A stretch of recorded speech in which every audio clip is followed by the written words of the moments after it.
Yep. Your name and your wisdom too. Oh, alright. Assalamualaikum warahmatullahi wabarakatuh. This is Rahman online. Nice to meet you all. This is his network. Alright, so I'm a student over here. Currently I'm studying bachelor's cybersecurity and computer science. So here I go. I started over in America.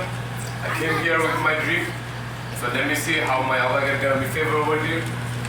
So that it is. Thank you so much. You guys have a good one. Thank you so much for coming.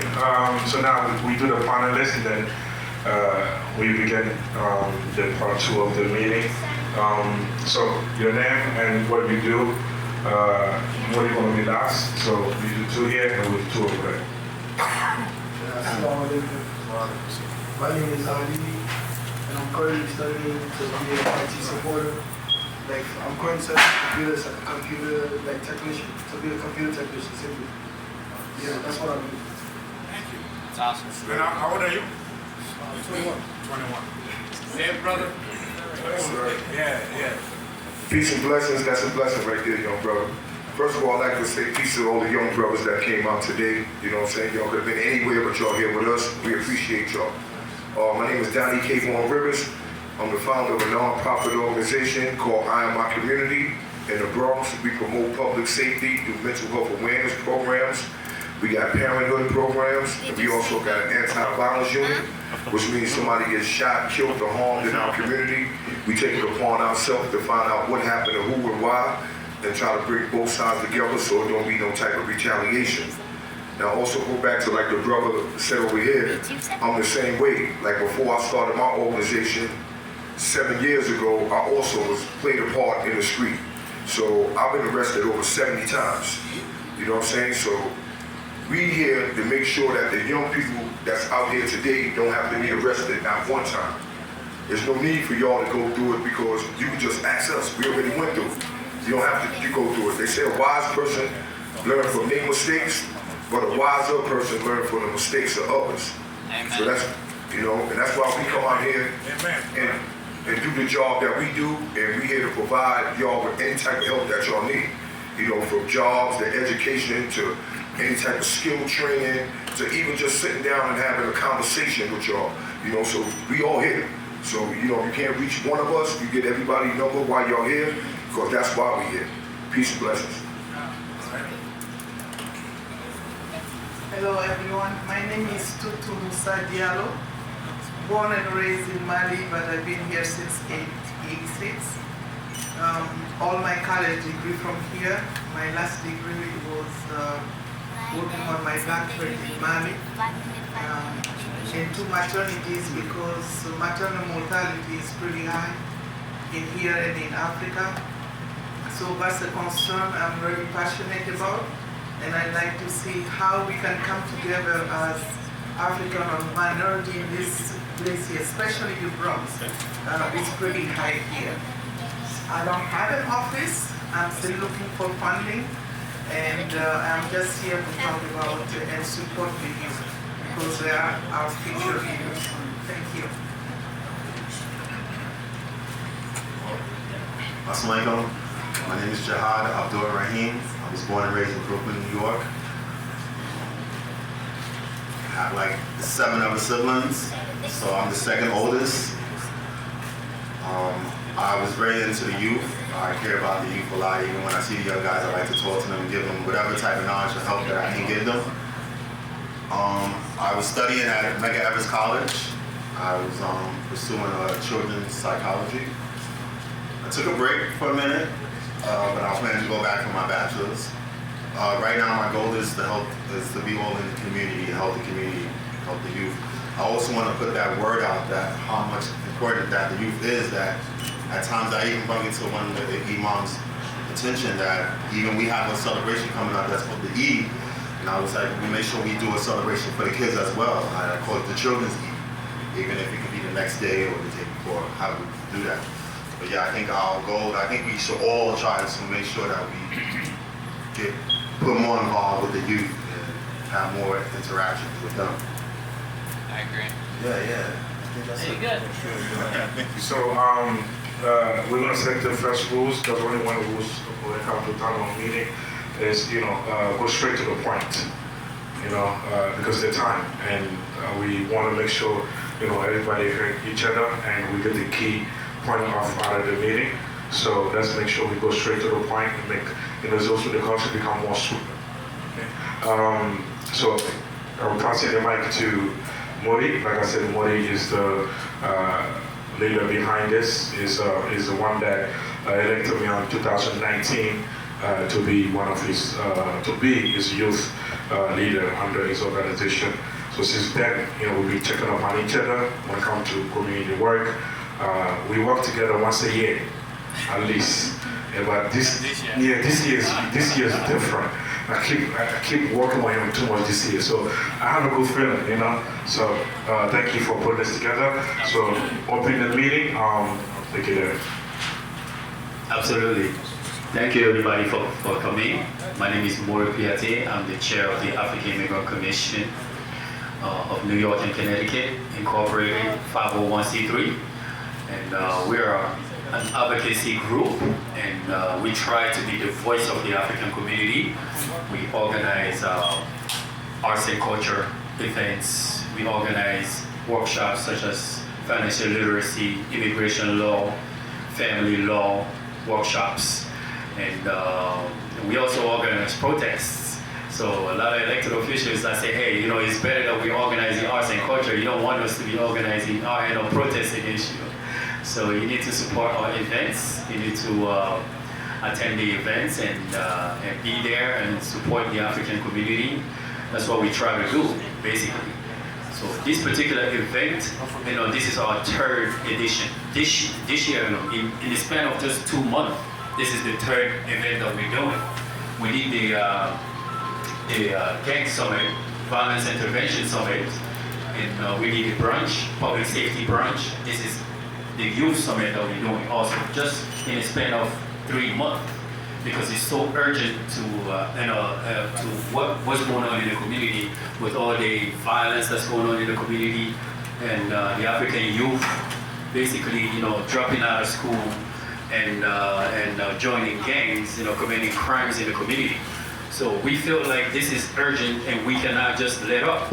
We can't do 1 or 2 events and say, okay, we did our best, but we have to stay on it. Instead of just doing parties all the time, we decided that we're gonna keep doing violence, violence awareness summits, to target our youth, to encourage the youth to continue going to school, to stop committing crimes in the community, the consequences of crimes.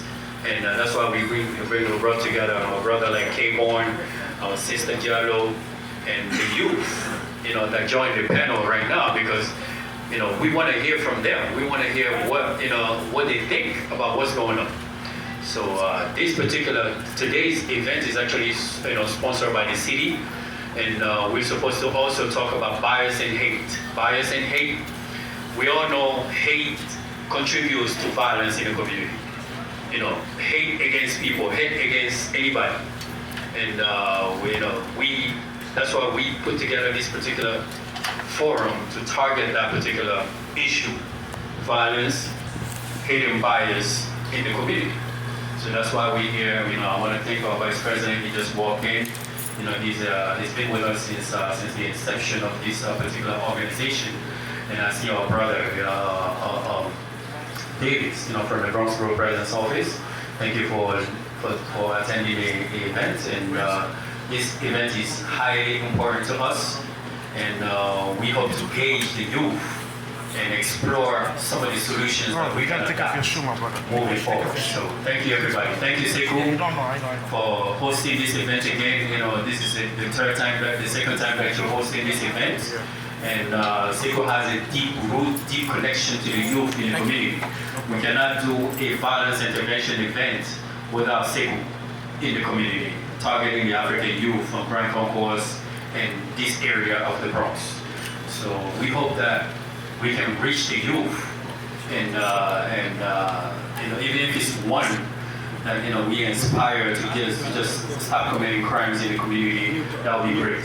Thank you very much. We also don't want to exclude the parents. The parents have a responsibility into raising their children. like I said, in the last meeting, you have to pay attention to your children's education. If you receive a letter from the city or from the school talking about your child is about to drop out of school, you need to just go to the school and see what's going on. So don't just wait until you notice the child is not going to school anymore and feel like what's going on. But there's always warnings from the school, from the education department. So you just have to look out for those warnings and act on them. Receive a letter, go to the school and see, hey, what's going on with my child? Why is he not coming to school? What does he need? Does he need mentors? Does he need after-school programs? So anyway, we're here. We're gonna go around with the panel and see what's going on. So Brother K1 is here. Sekou has a few questions before. I don't know where he's in right now, but well, we're gonna continue with the panel, inshallah. Peace and blessings. I just like to say something now because it's very important for us to pay attention to what's going on. And like when I was coming up, like I said, I got arrested over 70 times.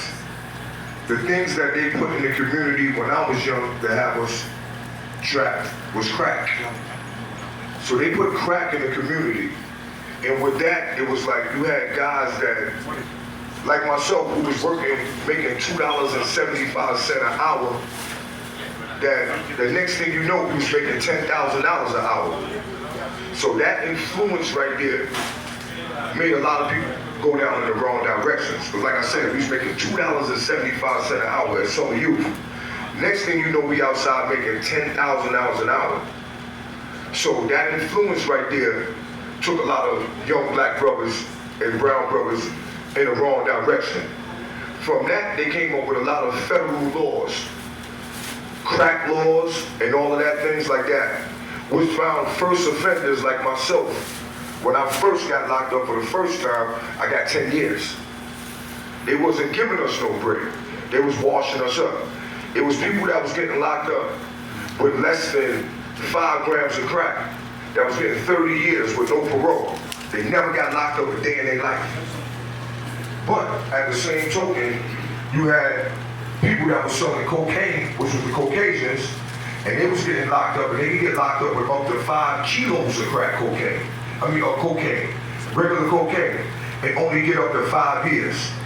So if somebody can get caught with 5,000 grams and get 5 years, but if you come in the black and brown community, if you get caught with 5 grams, it's a mandatory minimum 10-year sentence. The laws it's automatically against us, so the laws was taking us down. Nowadays, they're doing the 100% exact thing, but they're not putting crack in your community. What they put in your community now is rap. So they done took the hip-hop music, what we had before, that's supposed to be about love, peace, and happiness, and people come together, and they turned it into shoot them up, kill them up, bang, bang, I'ma spin the block. Now, when people come out that make records that's positive records like the Rakim, the KRS-Ones and all of them, they're not getting no record deals. So you got the system once again only giving people record deals that's talking violence. So now it's a catch behind that. They're gonna give you $5 million like they gave K-Fly, like they gave Casanova, like they gave Y and Melly, like they gave Young Doug, and I can keep going on. I can name over 40 people right now that's millionaires that's never getting out of jail again. Never. So now they give them this money, but it's making a deal with the devil. Because first of all, you gotta make records talking about people, talking about dead people. That's the only way you're gonna get a record deal. You gotta be talking about what you're gonna do to somebody. You gotta actually be talking about the crimes that you committed in the past. So along with this record deal that you're about to get, there's gonna be a whole bunch of violence behind it. There's gonna be a whole bunch of killing behind it. And there's gonna be a federal investigation behind it. So you're gonna have money for a couple of months, but you're gonna do your life in jail. Because now they don't have the mafia out there for the federal government to indict people with RICO acts. They don't have that no more. So they bring the RICO acts to the regular gangbangers that's in the street. John Gotti them had RICO acts. Their lawyers costed $2-3 million. The average gangbanger on the street don't even have $2,000-3,000. So when you get inside that federal court, it's over for you. So you gotta pay attention to when people telling you what's going on. And I'm not talking about somebody that's on the side that read a whole bunch of books. I'm talking about somebody that's been arrested 70 times, that already did time in the federal penitentiary, did time in the state, did time in group homes, did time in all the places, county jails and all that. So I'm telling you something that you need to know in advance, because they didn't tell us that. Nobody didn't tell me the difference between a state charge and a federal charge until I got locked up. And then I seen, it was like, yo man, you facing 180 months. But the other people who got locked up for the same exact charge was facing 18 months. So, you know, these are things that they're not gonna tell you when you actually inside that trap. So pay attention to what's going on, and we out here to teach y'all and also guide y'all. Peace. Thank you, my brother. So that's set in one of the topic, obviously, one of the agenda we have today, which is information. We're here to inform one another and, you know, again, give information to one another and know that that information that you have is not a made-up story, it's real. So, if he didn't say all that, I know I would say it, but not clear as that. That's the background of the street, you know, what these kids go through. I have friends that they 5 to 10 years. You know, I had a friend that, you know, stopped one of our boy in 2016. He went in, I think he's still in. So it's like, you know, yes, these cases, they're real. We do have victims. We have youth in our community that are victim to that. So today, that some that, and also like really want to focus on more like, you know, what's the solution? Summarize the solution, and then kind of like make an action plan on the solution. Then and then hold people like people that are here form a movement or set a goal where everybody that is here can do an effort of achieving that goal.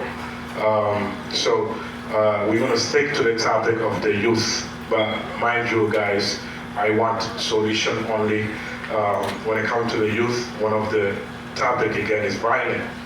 So our panelists open that for us, you know, what things to go through behind the scene, right? So the things that you heard just now, you know about it, you know friends that, you know, that go through it, or even you guys, you know, you don't look like it now, but, you know, maybe you walked that life before, you don't know, you know, been there, done that life, you know, so like, what is the solution? See, my boy is smiling, so I just triggered something. Since, you know, you're gonna leave soon, but I'll start with you. Again, we focus on solution. Woody, who's taking our note today? I can't do both. Who want to take notes? This is a community meeting. It's not, you know, like you're not here to expect us. You know, we're doing this together. So who's taking notes? If you got a notepad. Yeah, I got a notepad. So you see, we have a no. Muddy, don't do that. Let's go old school. Like, keep it the same. Yeah. And you got the pen? Yeah. Yeah. Good. Okay. And all you have to do is remove. I'm speaking on the mic like that's. Let's see. Go. All right. So we have our amazing volunteer that's going to take notes. So I'm happy now. We can move on. Let's focus on the solution, and I'll note taker will note everything, and inshallah. And let's keep it short. Keep it short.